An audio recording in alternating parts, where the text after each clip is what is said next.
Hi folks, here's a follow-up video of my brother Bill's interview with Dennis Carley, introducing the new Aerolite 103 Super Tundra model.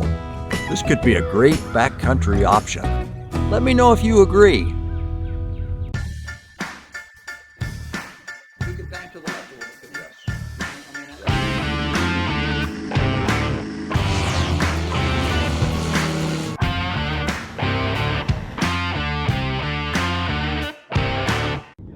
Okay, we're over here at the conventional model, and Dennis, this one has something bigger on the rear wheels back there, and if you're going to go out in the bush, you know, and do it, that looks like what it is. Tell me a little bit about it. Well, those are 22-inch diameter balloon tires. We came up with this incarnation of the gear system a couple years ago.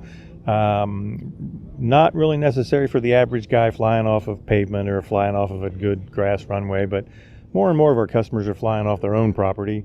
Some of it is very rough, and they're flying out of fields and pastures and whatever. So we came up with this this big gear system. We call it the Super Tundra, and it performs very, very well. It's like landing on a cloud. It's very, very smooth. In conjunction with the big wheels on the rear, we redesigned the nose wheel as well to keep the same angle of attack with the airfoil on the ground, and also it's much more robust, beefy gear on the nose. Very good. I do a lot of instruction, and one of the things we always practice is engine out. And so what I tell people, in our part of the North Florida here, we have a lot of cow pastures, a lot of hay fields and things. What I tell them is if a tractor has been over that field, there's a pretty good chance that it's going to be smooth enough to land on. So with these kind of tires, the tires themselves are pneumatic balloon tires, right? So do they provide some of the suspension when you hit ditches and stuff? Oh yeah, I mean it's a noticeable difference. We have 13-inch, 15-inch, and 22-inch tires, and as you go up that scale, it gets smoother. There's no way around it. The gear is fiberglass also, so that absorbs some of the some shock, and then the nose gear is shock absorbing with a compression spring. Tell us a little bit about this plane here. This is the standard model, right? So there's one basic Aerolite airframe, and then we have engine packages, props, various gear packages, fairings, some additions. So each one then can be curtailed to what that owner wants in his aircraft. Yeah. Very good. Let me jump subjects a little bit with you here. I get on Barnstormers. It's one of the most popular sites for airplanes, particularly ultralights and light sport airplanes. They have all kinds, but they have it in there. And once in a while, I'll see an Aerolite 103. And so for Dennis, if somebody buys a used aircraft on Barnstormers or one of the other sites or whatever, and they need parts or they need help, or let's say they're not very mechanically inclined and they want somebody to go through it, could they contact you and here at the factory and you could help them with it? Oh yeah, we still support all the airplanes that are out there, whether it's the current version or the the prior version of the Aerolite. We still have parts available for any of that, and we do have guys that buy these things. Sometimes they've been sitting around for years, or they've been damaged and never repaired or whatever. So we're quite able and willing to help those folks out. There are some considerations, as you know, when you're buying something used. I wrote a couple articles about this for EAA's magazine a year or so ago, that a lot of times people new into this sport don't really see what the potential pitfalls of buying something used is. And there are good Aerolites out there used. There's good Quicksilvers and Challengers and Hawks and everything else, but there are some considerations. And a newer person in this sport usually isn't nearly as aware of those considerations as somebody that's been around it for a while. Yes, absolutely. I want to kind of emphasize that point. There's a lot of things that if you're not a pilot and you're just learning and so forth, you don't understand about what happens when you have a hard landing and how it affects the parts and how they need to be inspected and so forth. But picking up on your point about you backing up the planes that are out there and the factory support. And I also want to give a shout out to Challenger because they're good people. They've been around a long time. There's a lot of Challengers out there. But I own another aircraft that is custom built and so forth. And the manufacturer is really no longer in business. Yeah. And I've got a shop, I've got a lathe, and I've got a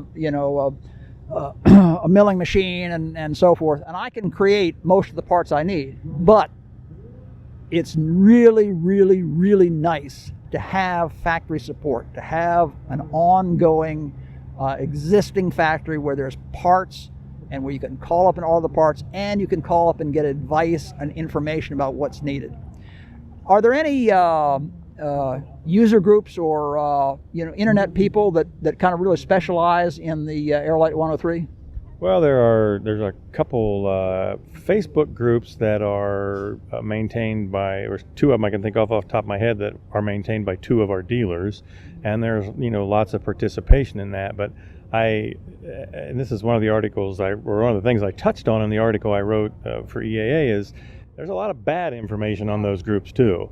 And just last night I was reading some response to a person who was asking an engine question, and literally 90% of what was responded to this guy, who is a new owner, he's had this plane for 16 hours worth of time, it was wrong. The information was wrong, and he's going to be chasing his tail trying to check this stuff.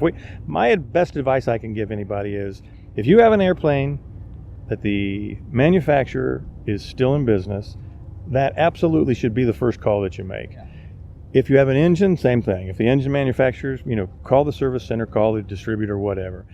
If that is not available, then go to a dealer that has experience in those, because they have firsthand experience. If all else fails and you need to go post a question to some group, that's fine, but just read those answers knowing that they probably are not all going to be accurate.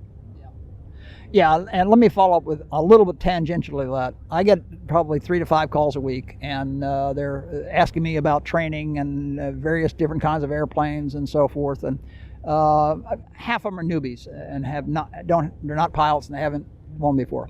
And they've been on Barnstormers, and then they see a good deal, and they want to get this plane. And often they're Challengers, because I fly Challengers too. And I tell you what I tell most of them is, get a flight in a different plane first. Go fly a Quicksilver. Go fly in a Challenger. Go fly in a Kolb. Go fly a 103.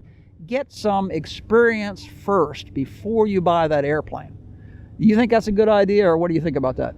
Well, yeah, I think that's a real good idea.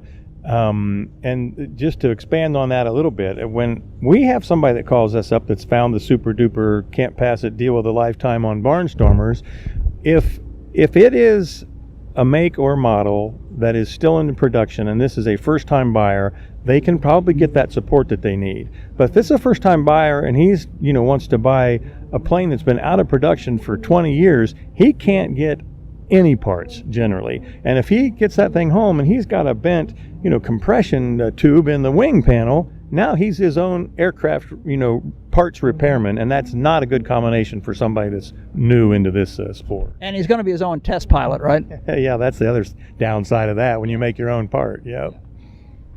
Okay, so I think we agree on that. There's a lot of really great planes out there, but to have somebody that you can pick up and call on the phone, the Quicksilver people are still, it's a new dealer that's handling, but there's still somebody that makes them and makes the parts.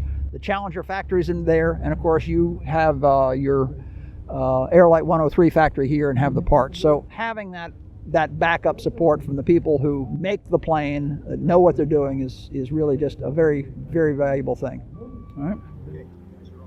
Okay, Bill Whitley here again with my friend Dennis Carley, and we're back here looking at the engine of the plane, and I wanted to just ask you about it and maybe find out exactly what's going on.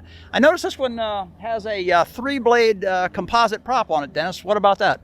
Normally we use 2-blade wood props on all of the single-cylinder engines. That gives us the most thrust output.